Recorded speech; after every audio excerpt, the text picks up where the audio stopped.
back to our tool time salute.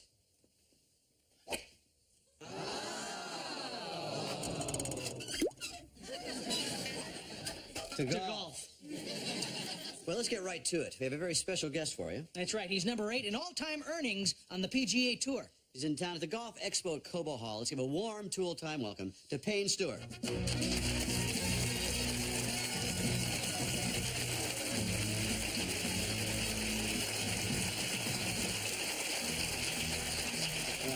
Thanks for making time to be on the show. You know, you'd think with the kind of cash you're pulling in, you could afford the rest of those trousers. Tim, when you're in the public eye, you have to have a trademark. With me, it's knickers. With you, it's burns and abrasions. Mr. Stewart, first things first. How does one go about choosing the right driver? Well, it depends on your ability. Okay. All right? Now, what's your handicap, Al? Tim. Actually, it's 16. Well, then, along with a few lessons, you'll want a driver like this. It's an expanded sweet spot. All right. Tim, what's your handicap? Pain. What's a handicap? I think of golf as more of a Zen-like jiu-jitsu type of thing. His handicap is 35. You guys think you're so good? Why don't we take a shot at my golf simulator right here and have a little driving contest? Klaus? Now, the way that this machine works is there are sensors in the pad which measure the velocity and the striking angle of the club. The vector of the velocity is then measured... Al, shut up and shoot the thing, will you? Vector velocities.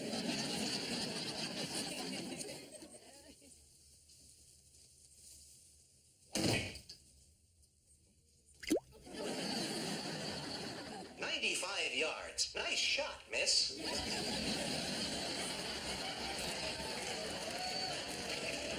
All right, Payne, see what you got.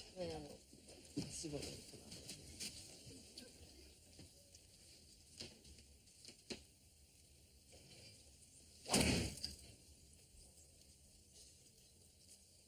291 yards. Nice drive. Wow, that was a great drive. Well, I guess this contest is over. Not so fast. Heidi, why don't we bring out my driver? Here you are, Tim. Thank you, Heidi. And what would this be? I know what this is. This is a special driver designed for senior citizens to get more distance. They don't even have to swing it because it's got a 25 caliber charge in it. Not anymore. I boarded out to a 44 Magnum. That's cheating. Welcome to my world. Stand back, guys. All right. Fire in the hole.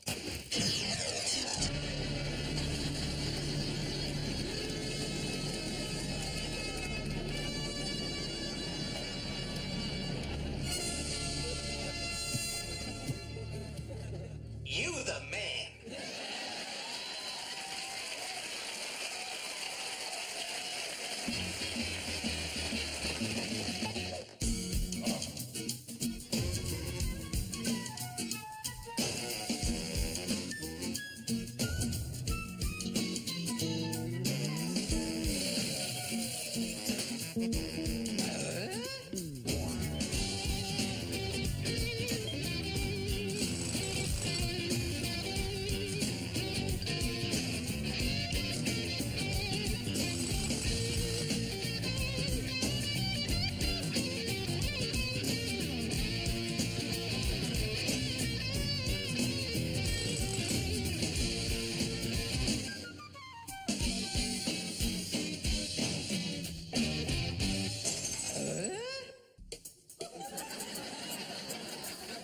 Where are you going in that shirt? Well, it's happy hour at the Tiki Hut. And you got to get there by 5 o'clock, otherwise the poo-poo platter is picked clean. Do you actually meet women there or just go there to pig out on poo-poo? Well, I haven't met anyone yet, but I'm forming a social network of people with similar interests. People eat their dinner off toothpicks in the middle of the afternoon. Well, you know, it's a lot of fun. Why don't you join me for a drink? I'd like to. You know how I love fresh poo-poo. But Jill's got the flu, and I'm stopping by the pharmacy to pick up some medication. Anything you suggest? Well, these days I'm strictly homeopathic. Well, no wonder you're not meeting any women. Hell, if that's how you feel, fine. Good night, Al. Good night, Tim. Heidi, is anything wrong? No, it's nothing. Are you sure? Well, actually, Scott and I have separated. He moved out a couple weeks ago. Heidi, I'm so sorry. Why didn't you say something about this before? Because I didn't want to bring my personal problems to work. Why not? Because you said, don't ever bring your personal problems to work. Since when do you listen to me? Since you said I'd better start listening to you.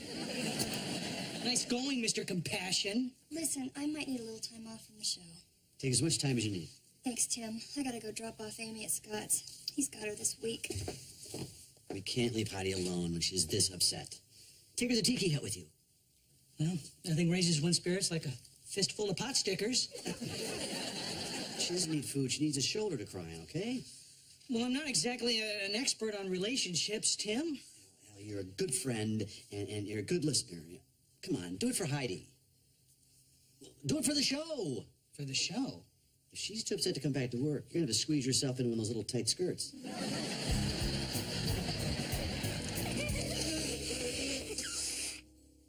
Here you go, Mom. Oh, thank you, sweetie. So what are you doing with all these mail order catalogs? Well, now that I'm sick, I finally have time to look through them. Oh, gotta see this. The world's best earwax removal system. Cool. And if you act now, they'll toss in the world's best bunion scraper. All right, off we go. Yeah, we're going to the mall to pick up some CDs.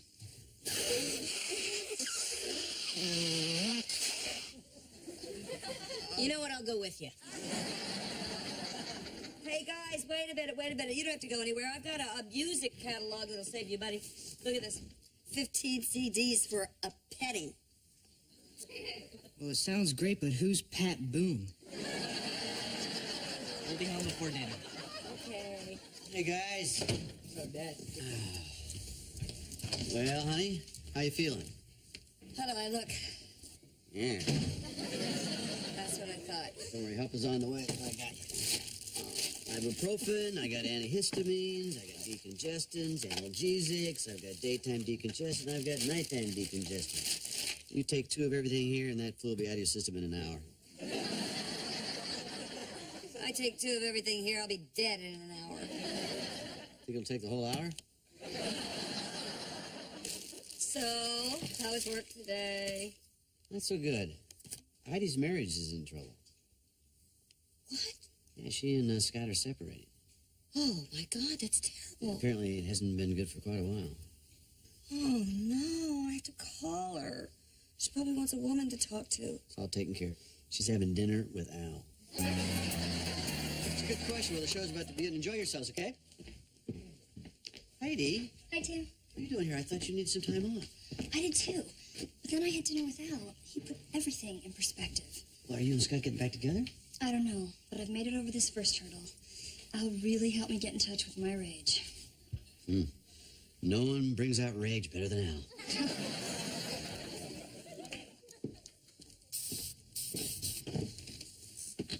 Morning, Tim. And Al? Well, I don't know what you talked about with Heidi, but it did a lot of good. Good going. Well, last night was pretty incredible for me, too. You know, we talked about everything, from the weather to the most intimate details of her life. Forget the weather. How about the other stuff? Well, basically, you know, after Amy was born, Heidi didn't feel very sexual. Scott was not understanding, and that turned Heidi off to sex even more. So they're not, No, not for a while. But before the baby, oh, my God. What? Well, I've already said too much. I don't want to betray Heidi's confidence. I can respect that. Okay. Now, I could guess some things. If I'm real close, you could just nod. Does everybody know what time it is? That's right. Bitford Tools is proud to present Tim, the Tool Man Taylor, and Al, the most sensitive guy in the world, Borland!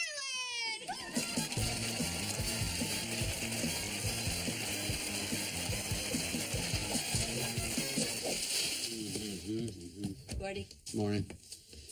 Wait a minute. Hold on. Something's different. Let me guess. You did something with your hair, didn't you? It's a sinus mask. It's okay, if it doesn't work, it's totally returnable. I'd love to be the second owner of that thing. Before you waste more money on this stuff, Al's got a whole bunch of homoerotic remedies. Why don't I call him? Speaking of work, how's Heidi doing? Very well, thanks to Al. He's taking her to dinner all this week, and he's really taking care of her problems. Heidi must be very grateful to have a friend like Al. Stay in the shower, Al. I got it. Good morning, Borland residents. Wrong number. Bye-bye. Who was it? It sounded like one of the Muppets. Is something wrong? Heidi just answered the phone at Al's house, 7:30 in the morning. She must have spent the night there. Now I feel sick. Oh, God. Oh, God. I've got this image of Al and Heidi. Get out of my head. Get out of my head.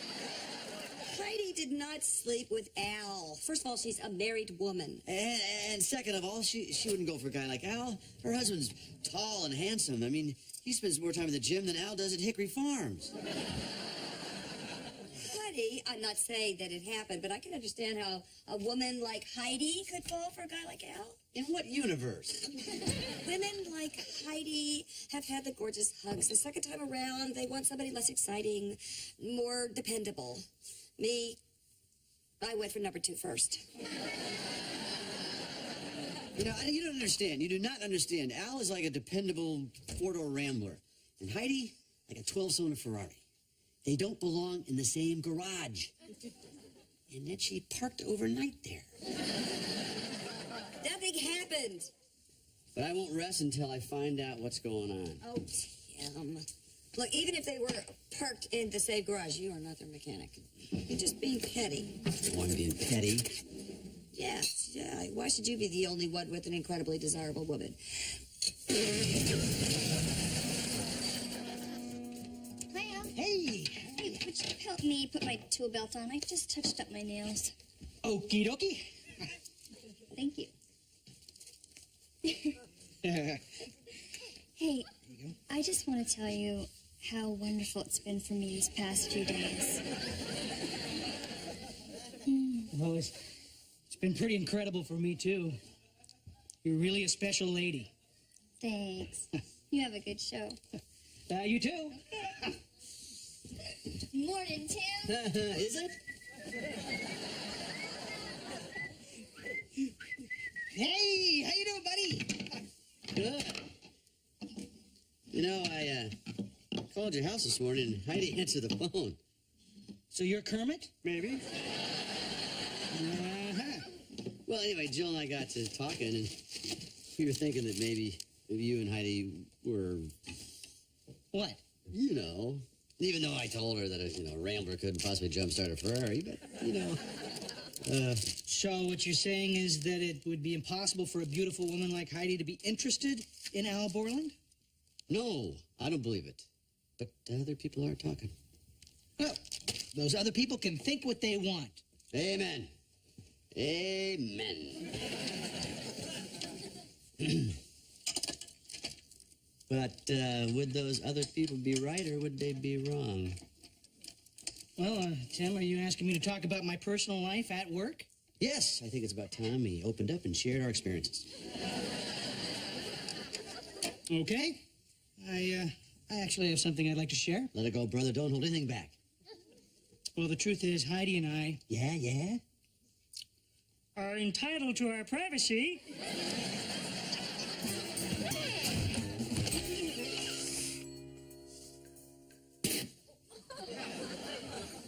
There's $40 well spent. Hey, this happens to be the world's best tissue disposer. It shreds, decontaminates, and deodorizes. Wonder if it would work on your meatloaf. I'll be back in about an hour, all right? Where are you going? I'm going to go over to Al's house, do some repairs. Dad, it's 10 o'clock at night. I'm a conscientious landlord, son. Oh, some conscientious landlord who said, Al, do you really need heat in February? What are you gonna fix with these binoculars? That is such an insulting question. I'm not even going to answer it. You have sunk this low. You're gonna go spy on poor Al. I just don't want him hurt. Who need those back with? No, forget about it. You're not going there. There's nothing wrong with being curious about Al and Heidi. You are not curious. You're obsessed. I'm not obsessed. Last night you cried out their names in your sleep. And after that, I just cried. It's torture having this image filling up my brain. Especially with space, it's such a premium.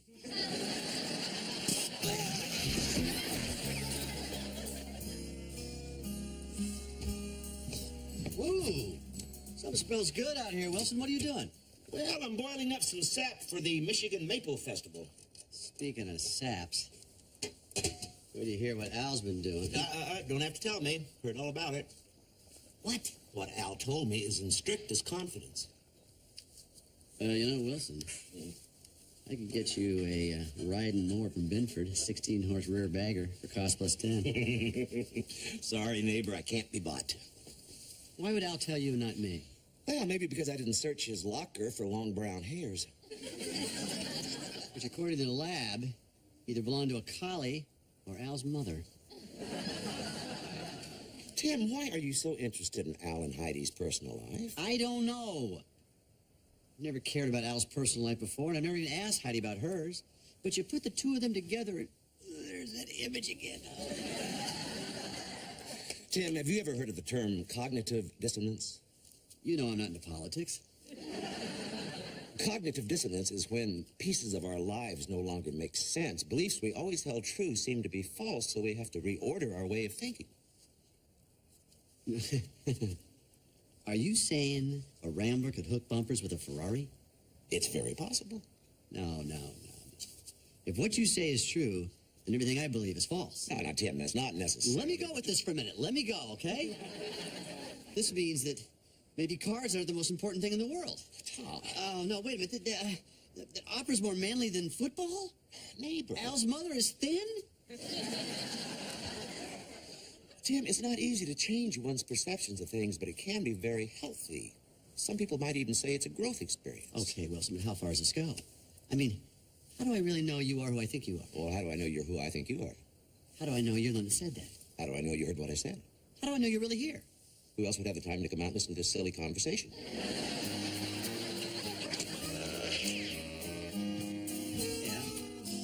Can I talk to you for a minute? I don't think so.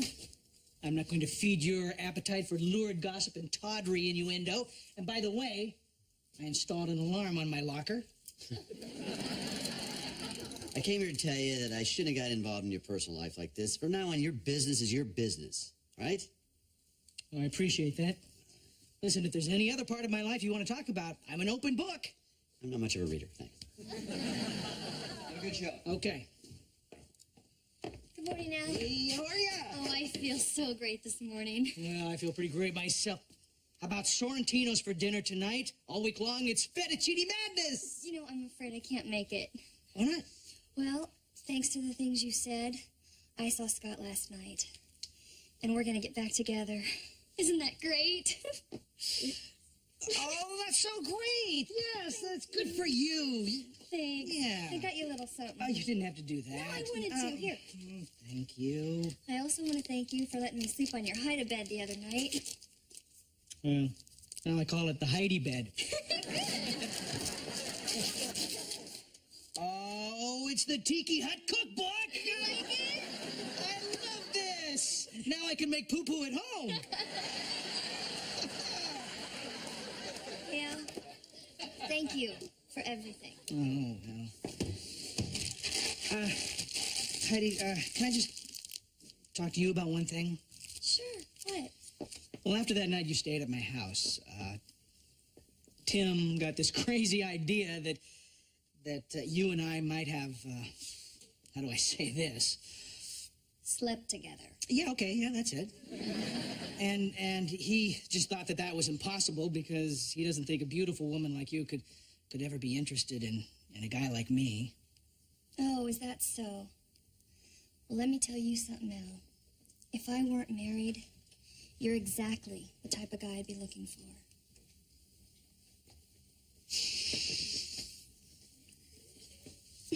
Thank you. I wish Tim could hear you say that. You know, I don't think Tim really needs to hear anything.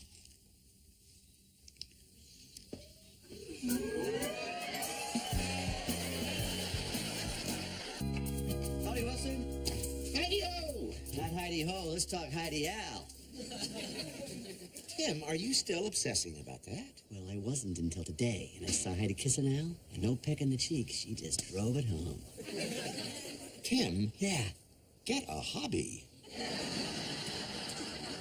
Good night. Wait a minute, Wilson. I think you're right about what you said yesterday. Nothing's right with me. I think I am suffering from that thing, communist discotheque. Tim, can we chat about this tomorrow? I am a little busy. Wilson, where do you keep a copy of Lady Chatterley's Lover? I gotta get some new friends. Boy, you'd think with all the money you pulled down, you could afford the rest of those pantaloons. You know, you think with the money you make, you could afford the rest of those. I have to say the word culotte just once. Yes, you don't want to be the only one with an incredibly desirable woman.